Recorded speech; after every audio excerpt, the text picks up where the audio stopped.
Bonjour à toutes et à tous, bienvenue sur Misscom. Pour ceux qui me découvriraient dans cette vidéo, je suis Claire Négrier, révélatrice de personnalité d'entreprise. Je vous retrouve aujourd'hui jeudi, un petit peu en décalé, sauf pour ceux qui sont sur YouTube bien sûr, pour finir la thématique sur le duplicate content. Lundi, mardi, on a expliqué un petit peu ce que c'était le duplicate, comment on le faisait même à notre insu. Si vous n'avez pas vu les vidéos, je vous invite à les consulter. Vous avez les liens dans la description de celle du jour. Et parce que, ok, c'est bien de pouvoir comprendre ce qu'on fait mal ou ce qu'on ne fait pas bien, mais une fois qu'on l'a compris, qu'est-ce que l'on peut faire? C'est ce que je vous propose de voir aujourd'hui. C'est pour ça que le principe de l'émission du jour, c'est comment réutiliser son contenu sans faire de duplicate.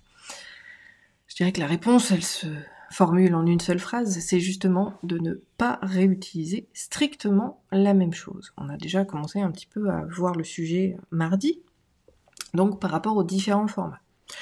Première chose que l'on peut faire, c'est effectivement transformer son contenu en contenu multimédia. Alors, qu'est-ce que j'appelle multimédia? C'est plutôt les images, le visuel, éventuellement des vidéos animées qu'on créerait, pas celles où on parle, comme moi actuellement, mais bien celles qu'on monte avec des images un peu en mode storyboard, qui pourraient effectivement reprendre des points clés et essentiels de vos articles, qui permettra de dynamiser un petit peu vos communautés, vos partages. C'est une autre forme de communication qui reprendront des éléments essentiels ou des points précis. Donc, comme on l'a vu mardi, on va pouvoir jouer sur deux aspects. L'aspect support, d'accord? On était sur un article rédactionnel ou sur un post Facebook rédactionnel, et on va le transposer en infographie, en image, en quelque chose de différent, et éventuellement en vidéo. Mais encore une fois, si c'est pour relire et simplement s'enregistrer, ça vaut peut-être pas le coup.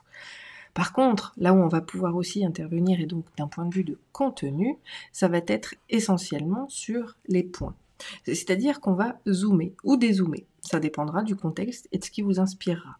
Zoomer et dézoomer, et là on va pouvoir utiliser les principes du multicanal, c'est-à-dire que selon les utilisations, selon là et quand vous croisez votre communauté, c'est-à-dire que par exemple le matin c'est peut-être le journal ou Facebook, le midi on est plutôt sur LinkedIn parce qu'on est au boulot, le soir c'est plutôt les mails, donc on va les suivre, c'est le principe de parcours client, on va les suivre tout au long de leur journée pour communiquer de la bonne manière et la manière la plus efficace sur le support qu'ils vont utiliser à l'instant T.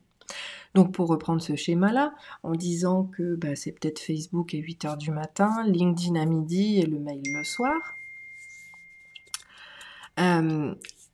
Du coup, le matin, je vais effectivement créer un post peut-être parlant d'une thématique en particulier, créer quelque chose de... Voilà, je reste sur ce schéma, ou donner justement, donc par rapport à une méthode AIDA pour la nommer, on va pouvoir effectivement attiser un petit peu l'intérêt en disant est-ce que le copyright et le duplicate content vous parle, par exemple, pour reprendre la thématique du jour, histoire d'animer un peu la communauté. Si vous avez identifié qu'elle est là, elle sera là pour répondre. Le midi, on va rentrer dans le détail, on va aller un petit peu plus loin vis-à-vis du duplicate, et je vais peut-être reprendre, 3 points grands majeurs, d'accord, que j'ai abordé lundi sur le duplicate, sur ce que c'est, ou un mix des deux, pourquoi pas, en disant où et quand dupliquez-vous vos contenus, et puis là, je mets peut-être, donc en mode, moi je suis toujours en mode interactive, un format de questionnaire, parce que je crois que sur LinkedIn on peut le faire, où on va poser la question, on va proposer plusieurs réponses, et on va attendre que notre audience effectivement réponde. Et puis bien évidemment, le soir, je vais pouvoir, donc dans la journée peut-être écrire mon article, à moins qu'il le soit déjà écrit et qu'il soit juste en mode en attente, donc je l'ai publié dans le cours d'après-midi, et le soir, je vais les toucher par email, en leur présentant un bref résumé de ce qu'est le duplicate, peut-être en attisant l'intérêt. Savez-vous que vous-même, vous créez du duplicate sans le savoir, et vous plombez votre propre référencement sans en avoir conscience? Voici mon article qui vous explique un petit peu tout ça. Et vous allez apporter le lien vers votre article. Alors bien évidemment, j'ai pris sur une journée, mais ça pourrait être sur une semaine, ça pourrait être sur le mois. C'est bien sûr à personnaliser en fonction de vos besoins, de vos attentes et de tout ce que vous considérez comme opportun vis-à-vis de votre entreprise. Mais comment réutiliser, excusez-moi, hop, Comment réutiliser son contenu pour faire, sans faire du duplicate content? On va pouvoir jouer sur le format, donc on l'a vu, en termes d'images ou éventuellement de vidéos qu'on ne sous-titrera pas, je vous rappelle. Et encore une fois, surtout parce que le contenu va être différent. On va apporter des phrases différentes, on va utiliser du contenu donc plus poussé, soit macro, soit micro, c'est-à-dire en prenant de la hauteur ou en rentrant dans le détail, pour compléter la réponse et donner envie à nos lecteurs, enfin, ou en tout cas à notre communauté, d'aller plus loin vis-à-vis du sujet.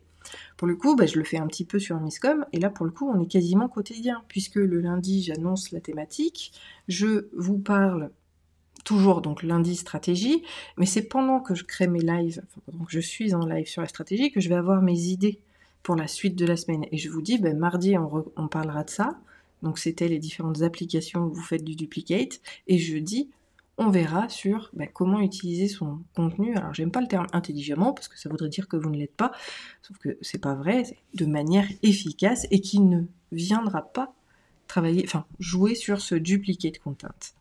Donc comment réutiliser son contenu? On va aussi pouvoir effectivement le faire, donc là pour le coup le transformer pourquoi pas quand c'est opportun encore une fois en PDF, et là on va bien évidemment penser à cacher ce PDF au robot pour qu'il ne soit surtout pas indexé.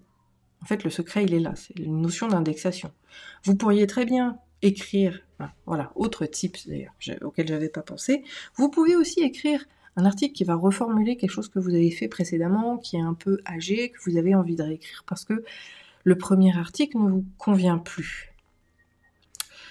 Et alors, on va utiliser une petite pirouette en termes de référencement qui va être un lien canonique. Ce lien canonique, ça va indiquer au robot que le contenu est similaire ou quasi identique à un autre, et que donc, il ne faut pas que ça le prenne en duplicate, mais que le jus, puisque c'est le jargon, va être uniquement pour l'autre page. Donc vous pouvez faire soit de la nouvelle page, vous le mettez en canonique de l'ancienne pour que ça nourrisse le référencement de l'ancienne page, ou à l'inverse, quand vous avez créé votre nouvelle page parce que vous la trouvez plus pertinente et plus intéressante, vous faites l'inverse, vous créez le lien canonique au niveau de l'ancienne page vers la nouvelle.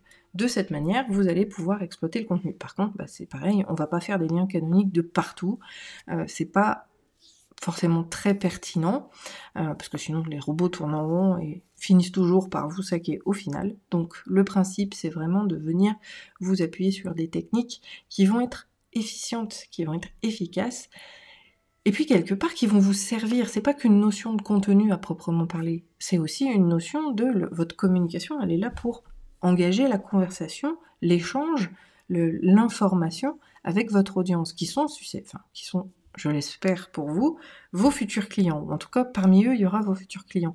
L'idée, c'est pas, encore une fois, de redire la même chose, ça va lasser les gens. Donc le principe, c'est de donner des informations, d'aller plus loin sur l'info que vous donnez, de manière à avoir quelque chose qui va vraiment les intéresser.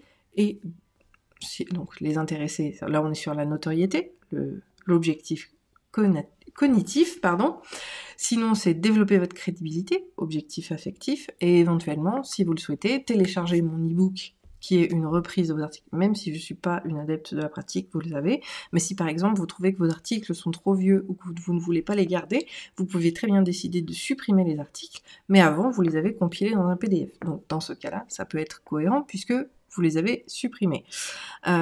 Et donc en ce cas-là, vous allez proposer un e-book, et là, l'objectif conatif, celui de faire agir, c'est bien de télécharger votre e-book pour qu'il puisse ensuite travailler sur le mail marketing.